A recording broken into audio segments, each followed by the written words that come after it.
at a more wholesome approach to lung disease. On set with me today is Dr. Onoha. Again, he is the Chief Consultant Physician at Gwarinpa General Hospital, and he has generously given up his time to come and discuss and educate us. So thank you, sir, again for coming on stage. Thank you. To speak about this. Appreciate it. It's my pleasure.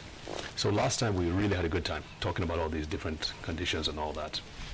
And as you and I, we always say, it's one thing for the patient to come to the hospital. We know that very many don't even come to the hospital when they have all these conditions. So it's extremely important for us to be able to give them information that they can use. It's not that we're trying to say don't come to the hospital, of course not, but we are also facing reality that many of them will not come. And so we need to give them the information that they can use to live healthfully. But in addition, there are those who come to the hospital and basically they just think, whatever my doctor tells me, that's all I'm going to do, not realizing that they have a part to play in the progression or otherwise The of their journey disease. towards health. The journey, thank you, I like that better, the journey towards health. So, and lung disease is extremely important. So let's talk about the general lifestyle conditions that you have seen in your many, many years of practicing that affect not just lung health, but overall health. Okay. Good and bad. Thank you very much. This is a topic I really enjoy discussing because coming on TV to talk on diseases and symptoms and mortality, it tends to project fear into the society. And so because there's very little we can do about that, but when we discuss lifestyle, we hand back power into the people. So what you can do to benefit your health. And actually, lifestyle is, disease is about balance. Life is a balance, but life is always seeking balance. And when it's out of balance, then you talk about sickness, diseases. Okay? So when people go to hospital, we should be telling them of what they did wrong or what they were doing wrong that made them to have these diseases. Not just giving them drugs and treatment and they go back to continue what they did that brought the disease. Because how many people were born with hypertension, for example? How many people were born with diabetes? How many people were born with osteoarthritis? But all these things come after some years. Okay? Wrong steps. Yes, exactly. So if it's something that, okay, it's innate with man, then some people will be born with them. But you see a 12-year-old, you don't see them with those kind of disease. But by the time they get to 30, 35, 40, depending on maybe their own family genetics and also their lifestyle, they begin to have all this. So I talked about balance. This is the way I have come to look at it. Everything God created, I think all energy is manifested via masculine or feminine. Okay? Your battery, car battery, it has masculine and feminine, positive and feminine. And you have to combine them for current to flow and for them to be useful. So the same thing, everything is two-faced. And anything you see, you can divide that into two. What is here is what is here. Look at you now. This one, there's a hand here, there's a hand here. Look at your face, there's one eye there, one eye. Even your nose, that is one. There's one nostril here. So there's always two aspects. Okay? So now, the two aspects, one is masculine, one is feminine. Like my hand now, right hand, I'm right-handed, so this is my masculine hand, this is my feminine hand. Let me not take a lot of time, let me just calm down. Now, food is divided into, I divide food into masculine and feminine food. Okay. If you look at people who tend to eat only masculine food, what's masculine food? Energy-giving food. Because it tends to give you power to run around and all, and that has to do with masculine. Okay. So energy-giving food, they contain sugar. They are sweet, and so we like them. And example being fruits, all cooked food, all packaged food. Meat pies and those. Now, but the best is fruits among them. Okay. Then, Because that's natural. so then cooked food. Once in a while you can take the other one, but don't let it be on a daily, regular basis. Okay. If you go to a party, you can take all those packaged things, but don't let it be weekly or daily. Now, the cooked, these are masculine food. Now, they give you energy. They also do something else. They contribute to inflammation. They cause inflammation in your body. They both give you energy and cause inflammation. And cause inflammation. And inflammation is actually the driver of diseases. So now, feminine food tends to counter this. It reduces the sugar that you get from masculine food, and it also reduces inflammation. What are these? They are not sweet. They are either tasteless or bitter. Only carrot is is feminine food that is sweet. These are raw vegetables. Okay. So look at yourself. What did you eat yesterday? In the morning, I bet masculine food. Yeah. In the afternoon, masculine food. Yeah. In the evening, masculine No, food. we are Africans. We There's eat even the Africans, our forefathers used to combine it. They ate raw, they took a lot of vegetables, they took fruits. But we have just only cooked food, and we overcook. When they cook, they mildly cook. They use firewood, they use clay pots that is thick. The firewood is yellow flame, okay? But we use blue flame. You know, in our chemistry, the hottest part of the flame is the blue. Is the blue flame. Yeah. The yellow one is not as hot. What flame do we use to cook? Blue flame. What do we use? Is it thick pot? No, we use very thin pot, and we overcook and destroy the nutrients in those You're food. pointing out things that we have no idea. This is very foreign to us, really, for the most part. Okay, but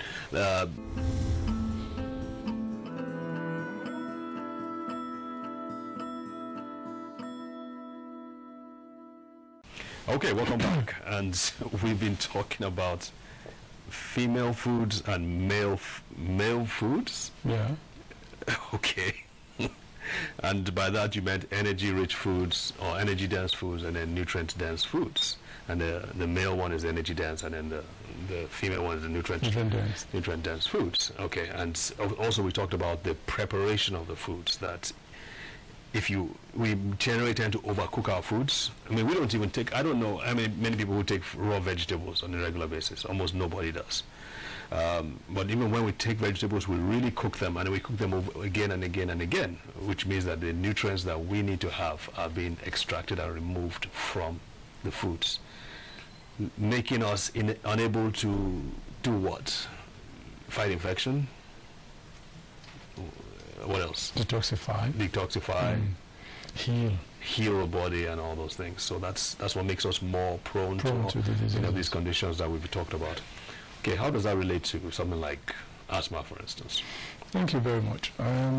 Let me quickly, because this female and male food, people will say, what's that?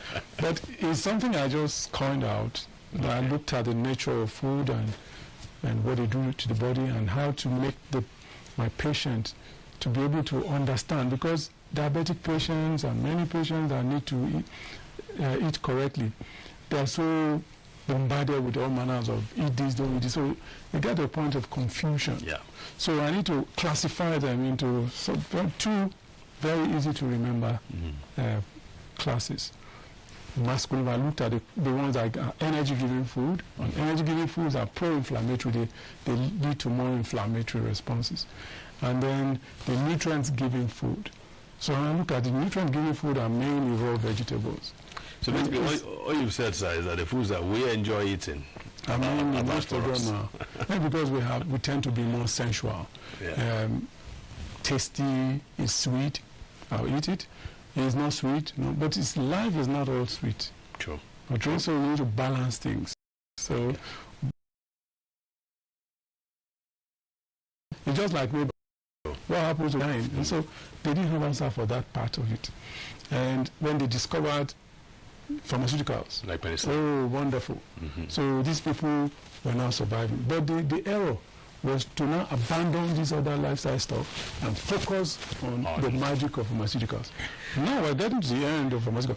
The other day I was with pharmacists, and they were discussing the future of antibiotics. You will be scared if you don't know about lifestyle. You're probably talking about antimicrobial. Yeah, they were talking about the resistance and all that, and the hopelessness of the future. Because sometimes drug is still in the lab, or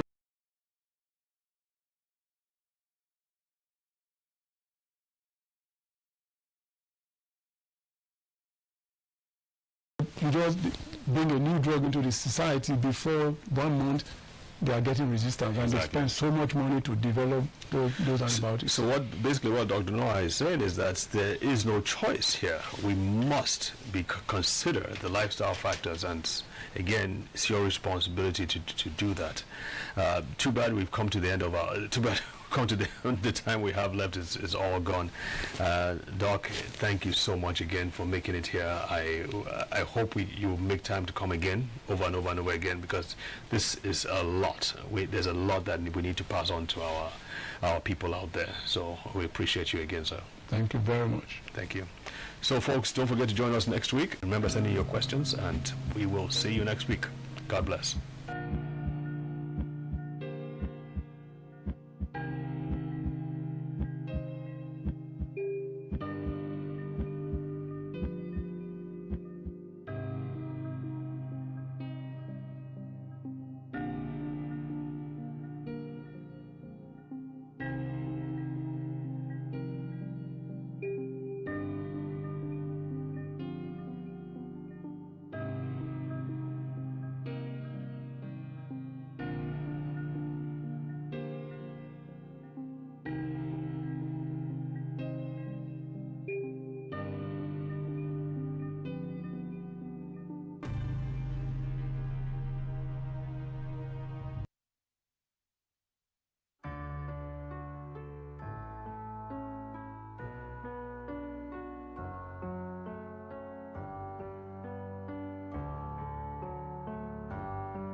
This is the network service of the NTA.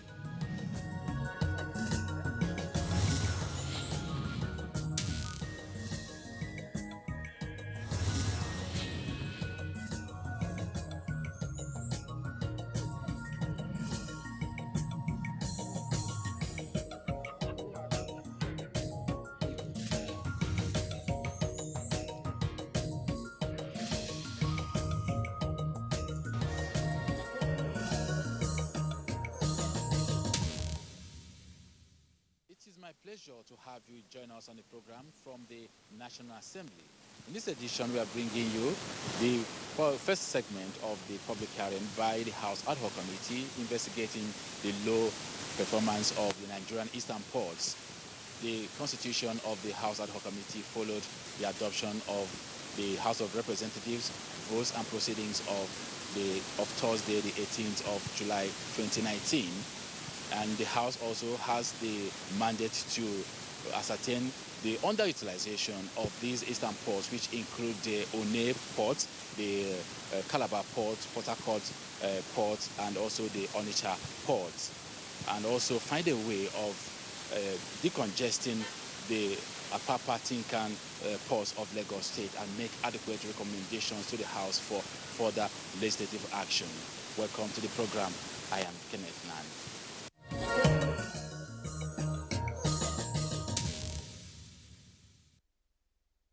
The Apapa and Tinkan ports of Lagos have become overwhelmed with freight surge and other seaport activities posing various economic challenges, while the eastern ports are underutilized. By this interface with relevant stakeholders and the House Ad Hoc Committee, the legislature is complementing the effort of the Presidential Task Team in finding lasting solution to the situation that has become a national embarrassment. This exercise is organized to query and to determine why some of our port complexes have continued to operate below their setting-up capacities.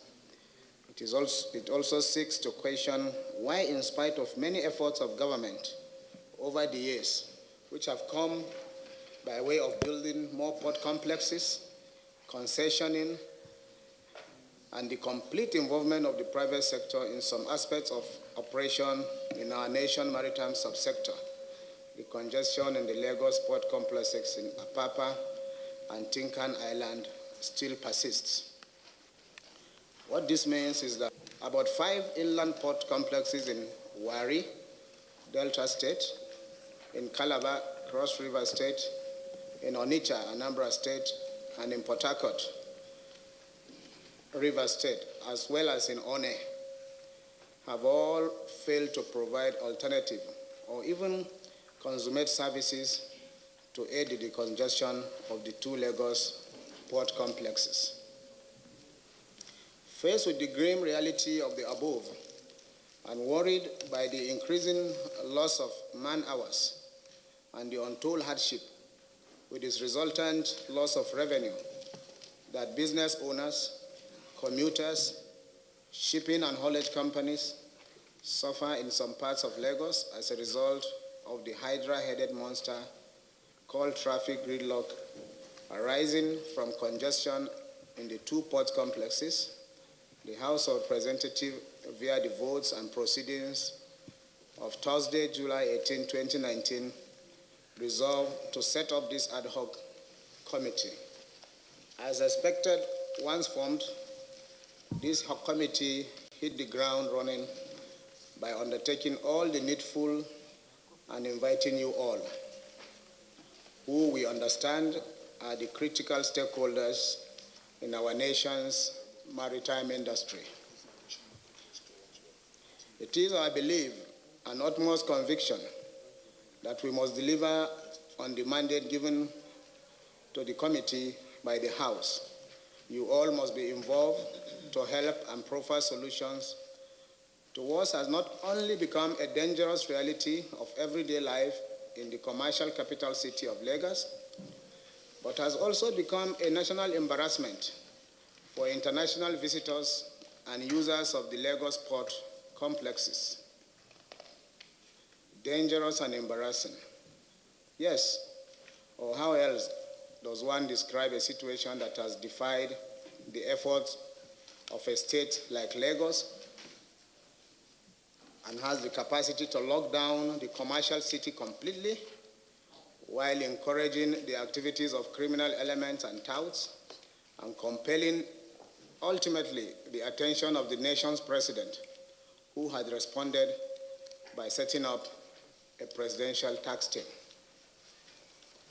Your Excellencies, ladies and gentlemen, let me therefore, on behalf of the Right Honorable Speaker, the entire leadership of the House of Representatives, and indeed the members of this committee, thank you all for answering this call to service. I wish to assure you that, having come to be part of the solution to this national problem, crying for urgent attention, your sacrifice for national progress has been noted and will never be in vain. As you all know, the invitation that was sent to you had requested that you furnish this committee with information in soft and hard copies about a week ago. It is our hope that we all have complied with that requirement.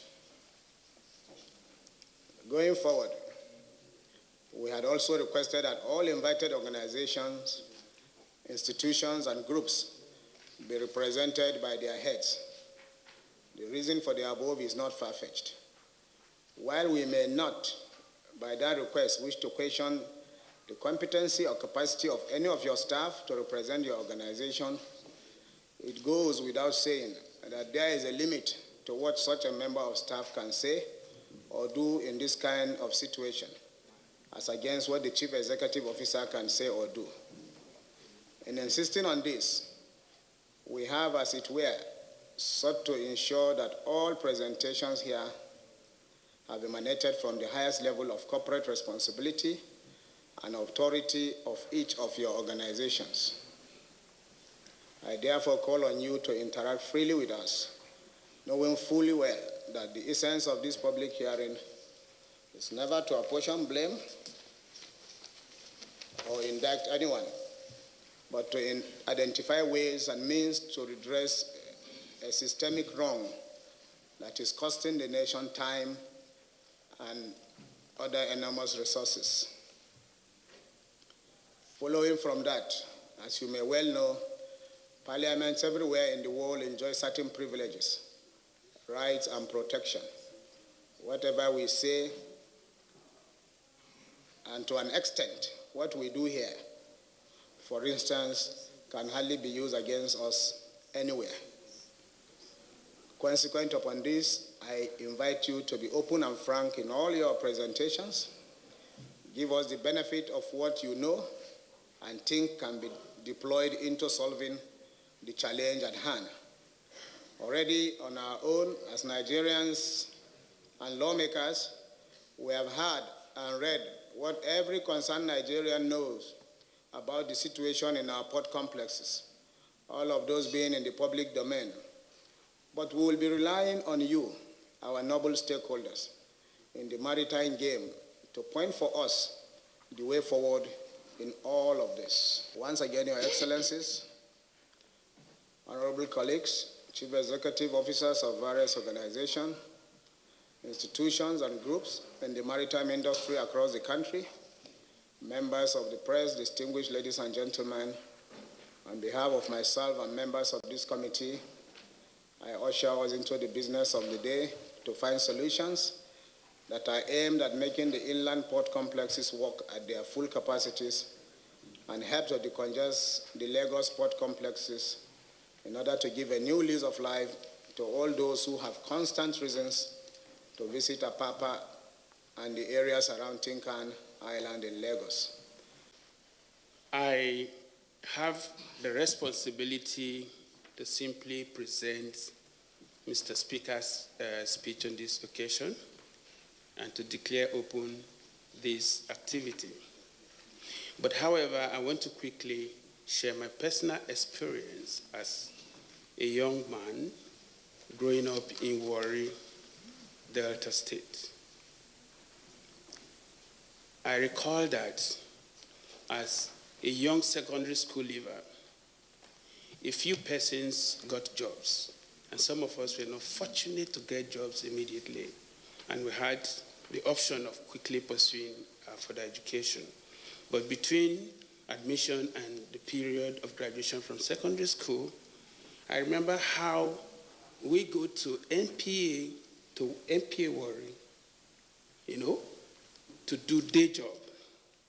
And we compared our income with some of our colleagues who graduated and got jobs. At the end of the day, they were actually no better than us because the opportunities were there. NPA was, a beehive of activity at the time. Ships were always around, a lot of work to do. And at that time, I can tell you vividly here that we never had the level of, crime and criminality that happens in most of those cities today, because almost everybody was engaged one way or the other.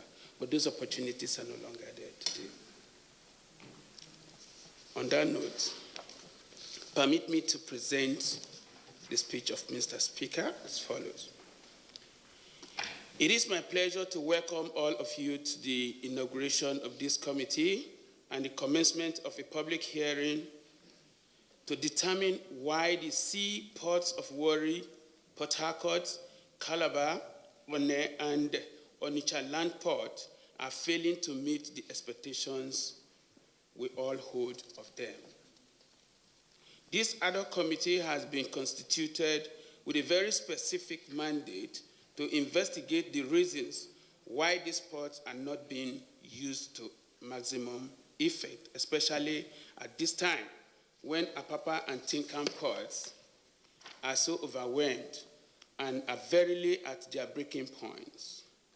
Flowing from that, it is the responsibility of this committee to deliver a policy framework and make substantive proposals for legislative and executive actions to drive the increased utilization of these ports for the socio-economic benefit of Nigerian people. The Nigerian maritime sector regrettably remains one of our great untapped economic reserves. Operating and maintaining efficient and functional ports in the country will help to develop the economic potential of these communities where these ports are located, and even further afield. Also, as importantly, getting these ports working at capacity says to the world, to the potential investors and trading partners, that we are open and ready for business. There is no punitive agenda behind the appointment and mandate of this committee, as Chairman has also mentioned. That is not to say, however, that if in the course of this committee's activity, malfeasance or corruption is identified, we would ignore it or overlook it.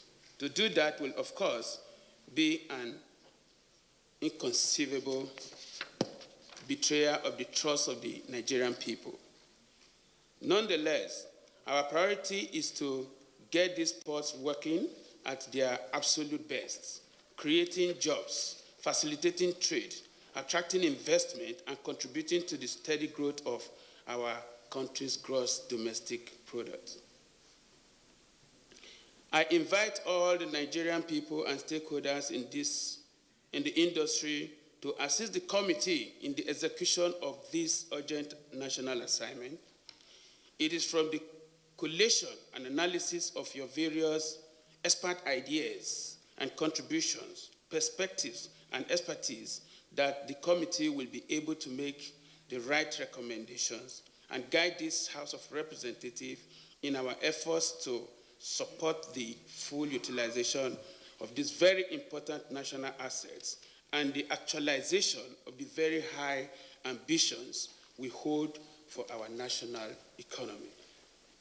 On this note, therefore, I formally inaugurate this special ad hoc committee and declare this public hearing open. Rivalry amongst regulatory agencies on whose authority takes precedence in security, infrastructure deficits, high tariffs, shallow depth of channels, and long distances between the ports and the ferry buoy, amongst other issues, we are gathered as major challenges. In moving forward, NIMASA is collaborating with sister agencies to develop a 24/7 surveillance initiative known as the Deep Blue Project towards combating insecurity in the maritime sector. When the ministry realized the underutilization of the eastern ports, a committee was set up to identify the reasons why the eastern ports are not adequately utilized as envisaged, as well as to proffer solutions. In a nutshell, the reasons we found out were mainly generally security, centered around the issue of piracy, robbery, attack, kidnapping, and so on and so forth. Then the drafts in those ports are not to the extent to be utilized, to be used by the ships, as well as there are deficit in major equipment that ports require that will attract